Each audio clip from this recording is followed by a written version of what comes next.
Good morning, everybody. I'm just going to do a quick little recap on some of the things that we covered in class yesterday.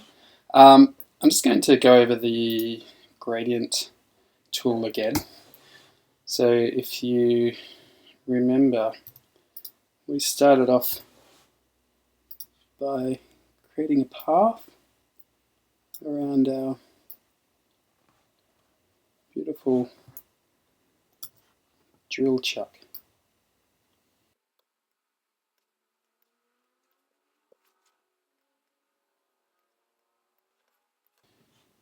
And then we applied a gradient to the fill. So notice when you're applying a gradient, you still have the same option to choose to apply a gradient to the fill or the stroke. So I'm going to make sure that the fill is forward. I don't actually need a stroke gradient applied.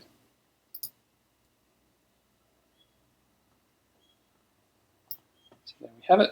It's pretty wacky, but I'm going to just move it up and replicate the sorts of shading that occurs on the picture. So first of all, I need to change the direction to 90 degrees, and I also need to change the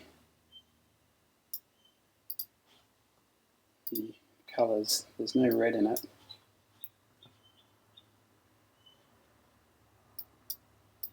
So I can click and drag and drop the color over my handle. I can create a new handle by dragging from my color picker or from my swatches. So I'm going to change from bright white to grey.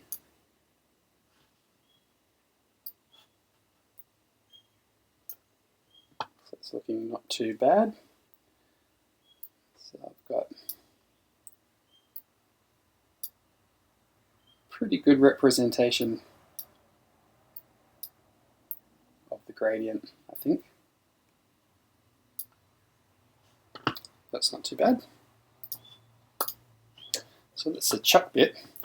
Now I'm going to recreate the cross-hatching section. So I know this stumped a few of you in class, so I'm going to start with my line tool and draw my first line roughly in the direction that the cross-hatching goes. So first one like that. Make sure you set a stroke weight that's suitable. And for the color, I'm just going to go black. So this was the tricky bit. So I'm going to duplicate it. So using my V tool or my selection tool, Option drag straight down to make a duplicate. And I'm holding my finger on the Shift key to maintain the vertical alignment. So once I've got one copy, I'm just going to go Command D and duplicate that. So I'm just pushing and holding Command D to make a bunch of copies.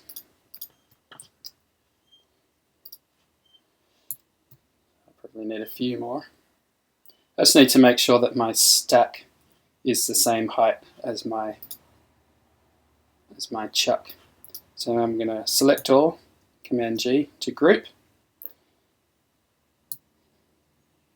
Command C to copy, Command F to place in front. So I've actually got a duplicate of it. Now Object, Transform, Reflect, Vertical Reflect. Just going to hit Preview to make sure it's doing the right thing. Click OK, and that looks pretty good. Now I'm going to group those two together so they're both part of the same group. Now this is where stuff got a little bit tricky. First of all, I'm going to position this crosshatch So it's in the same position as the drill chuck. So you can see that I need to reduce the width. I'm just going to hack this a little bit. So just stretch it, squash it. So that's not a bad position. And now I'm going to make a duplicate. So Option drag. The second one's much skinnier.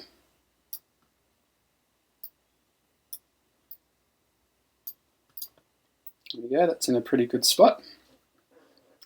So now, if you remember, this is where things got a little bit confusing. So we need to copy our sort of drill chuck, sorry. So Command C, Command F, so I've got a duplicate of it. You can see that there. Now what I want to do is make sure that this copy is sitting on the very top layer of this stack of objects. So keystroke command is Shift, Command, and then the right facing square bracket. I don't know what it's called. Or, if you forget that keystroke command, click the object that you want to move up and go Object, Arrange, Bring to Front. So when you use these menu directions, make sure you remember what the keystroke command is. Now, we want to make a clipping mask to contain our crosshatch within the shape of the drill chuck. So shift click these three objects and right click, make clipping mask. And there you have it. So I think there are a couple of problems with this, but you probably get the idea. The main issue is that the cross-hatching is too fine, so it needs to be a little bit coarser to replicate the source, but I think you get the idea. So have fun with that, and good luck as always.